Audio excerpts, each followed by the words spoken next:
श्री रामकृष्ण लीला प्रसंग स्वामी शारदानंद जी द्वारा लिखित पाठ संख्या 44। पूजक पद ग्रहण। श्री रामकृष्ण देव के आचरण के संबंध में हृदय राम की समझ में न आने वाली बातें।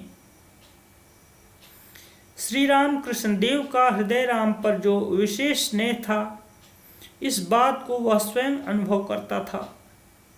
उसके संबंध में केवल एक ही बात किसी भी तरह उसकी समझ में नहीं आती थी।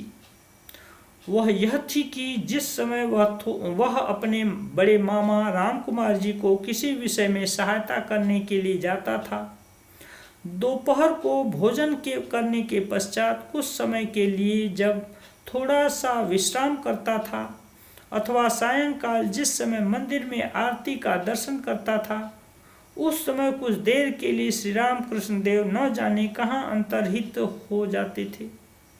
बहुत ढूंढने पर भी उनका पता नहीं लगता था।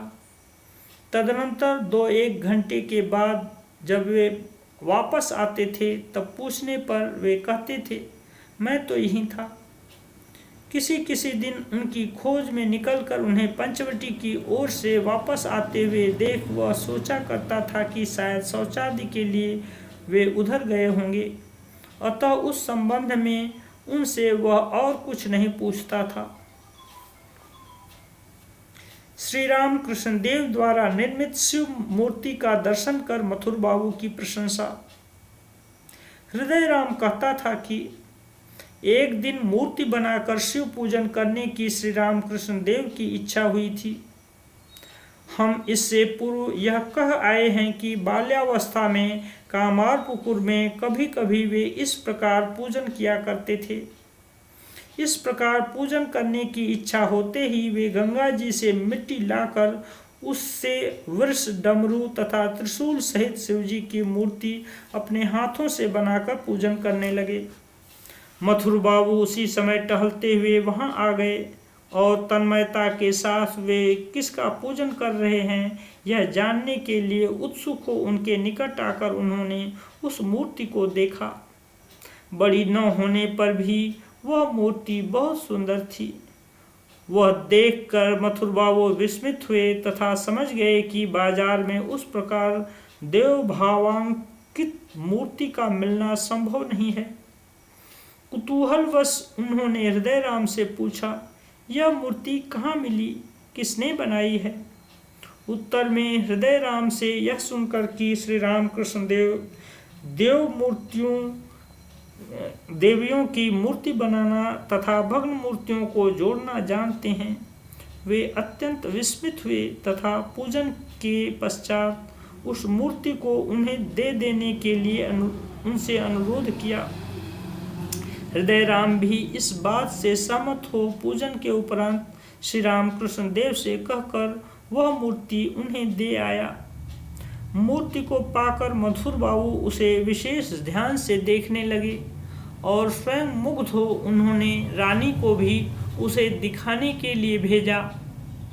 रानी भी देखकर बनाने वाले की प्रशंसा करने लगी तथा यह जानकर कि श्री रामकृष्ण देव ने मूर्ति का निर्माण किया है, मथुर बाबू की तरह विस्मित हुई। श्री रामकृष्ण देव को मंदिर के कार्य में नियुक्त करने की इच्छा पहले से ही मथुर बाबू की थी, पर उस समय उनके इस विशिष्ट गुण का परिचय पाकर वह इच्छा और अधिक प्रबल हुई। मथुर बाबू का यह अभिप्राय श्री रामकृष्ण देव को इससे पूर्व ही अपने अग्रज से विदित हो चुका था, किंतु ईश्वर के सिवाय और किसी की नौकरी न करने की भावना बाल्यावस्था से ही उनके मन में दृढ़ रूप से विद्यमान रहने के कारण उन्होंने उस ओर कोई ध्यान नहीं दिया। नौकरी के संबंध में श्री रामकृष्ण देव का अभिमत।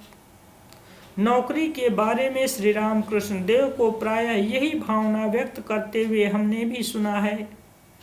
अत्यंत अभावग्रस्त हुए बिना स्वेच्छापूर्वक नौकरी करने पर किसी व्यक्ति को वे अच्छी दृष्टि से नहीं देखते थे। उनके बालक भक्तों में से एक ने किसी समय नौकरी करना स्वीकार किया है, यह जानकर विशेष व्यथित हो उन्हें यह कहते हुए हमने सुना है, उसका शरीरांत हो गया है। इस समाचार से मुझे जितना कष्ट न होता वह नौकरी कर रहा है, यह सुनकर मुझको उससे भी अधिक कष्ट हुआ है। इसके कुछ दिन बाद उस व्यक्ति से पुनः भेंट होने पर जब उन्हें विदित हुआ कि अपनी असहाय वृद्धा माता के भरण पोषण के निमित्त उसने नौकरी स्वीकार किया है, तब अत्यंत स्नेहपूर्वक उसके शरीर तथा मस्तक पर हाथ फेरते हुए उन्होंने कहा, फिर इसमें कोई दोष नहीं। इस तरह नौकरी करने से तुझे किसी प्रकार से दोष का स्पर्श नहीं होगा, किंतु माँ के निमित्त न होकर यदि तू अपनी इच्छा से नौकरी करने लगता तो मैं तुझे फिर कभी छू नहीं सकता। तभी तो मैं कहता हूँ कि मेरे निरंजन में तनिक भी अंजन यानी कालिमा नहीं है। उसमें इस प्रकार की हीन बुद्धि का उदय ही क्यों होने लगा? नौकरी करने को कहेंगे, इस भय से श्री राम कृष्ण देव का मथुर बाबू के समीप जाने में संकोच। नित्य निरंजन को लक्ष्य कर श्री राम कृष्ण देव की उपरोक्त बात को सुनकर अन्यान्य सभी आए हुए लोग विस्मित हुए। यहाँ तक कि उनमें से एक व्यक्ति कह उठा, महाशय, आप तो नौकरी की निंदा कर रहे हैं, किंतु नौकरी न करने पर संसार यात्रा का निर्वाह कैसे हो सकता है? उत्तर में श्री राम कृष्ण देव बोले, जो नौकरी करना चाहें करें, मैं तो सबको मना नहीं कर रहा हूँ। निरंजन तथा अन्य बालक भक्तों को दिखाकर मैं इन लोगों से यह बात कह रहा हूँ, इनकी बात अलग है।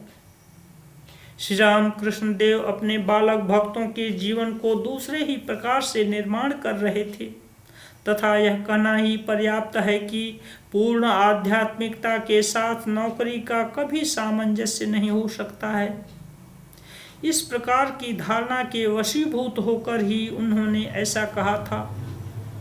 अतः मथुर बाबू के अभिप्राय को अपने अग्रज द्वारा जानकर श्री राम कृष्ण देव तब से उनके सम्मुख न जाकर जहाँ तक संभव था उनकी दृष्टि से दूर ही रहने का प्रयास करते थे, क्योंकि सर्वात्मना सत्य तथा धर्म के पालन के निमित्त जिस प्रकार वे कभी किसी की अपेक्षा नहीं करते थे, ठीक उसी प्रकार बिना किसी विशेष कारण के किसी की उपेक्षा कर उसे व्यर्थ में दुख देने के लिए भी वे बड़े संकुचित होते थे। साथ ही मन में किसी प्रकार की आशा न रखकर गुणी व्यक्ति के गुणों का आदर करना तथा सम्मानित व्यक्ति को सरल तथा स्वाभाविक रूप से सम्मान प्रदान करना उनका स्वभाव था। अतः यह निश्चित रूप से कहा जा सकता है कि देवालय के पुजारी पद का स्वीकार करना चाहिए अथवा नहीं। अतः यह निश्चित रूप से कहा जा सकता है कि देवालय के पुजारी पद को स्वीकार करना चाहिए अथवा नहीं। स्वयं इस संबंध में कुछ निर्णय करने से पहले उन्हें यही संकोच लगता था कि यदि मधुर बाबू उनसे उस पद को स्वीकार करने के लिए अनुरोध करें और उसे उन्होंने अस्वीकार कर दिया तो मथुर बाबू को कष्ट होगा। इस प्रकार का संशय ही श्री राम कृष्ण देव के उक्त आचरण का मूल कारण था। फिर उस समय वे केवल एक युवक ही थे और मथुर बाबू रानी रासमणी के प्रधान कार्यकर्ता होने के कारण परम सम्मानित व्यक्ति थे। ऐसी स्थिति में मथुर बाबू के अनुरोध का निषेध करना उनके लिए एक प्रकार से लड़कपन ही होगा। किंतु ज्यों-ज्यों दिन बीतते जा रहे हैं, दक्षिणेश्वर के काली मंदिर में रहना स्वयं के लिए उतना ही सुखद हो रहा है। यह अपना मनोगत भाव भी अंतर्दृष्टि संपन्न श्री राम कृष्ण देव के समीप छिपा हुआ नहीं था। किसी प्रकार का उत्तरदायित्वपूर्ण कार्यभार न लेकर वहां रहने में उस समय उन्हें पहले की तरह कोई आपत्ति नहीं थी तथा जन्मभूमि कामारपुकुर वापस जाने के लिए भी उस समय उनका मन पहले जैसा अब चंचल नहीं था। यह बात इसके बाद की घटनाओं से हमें भली भांति अनुभव कर सकते यह बात इसके बाद की घटनाओं से हम भली भांति अनुभव कर सकेंगे।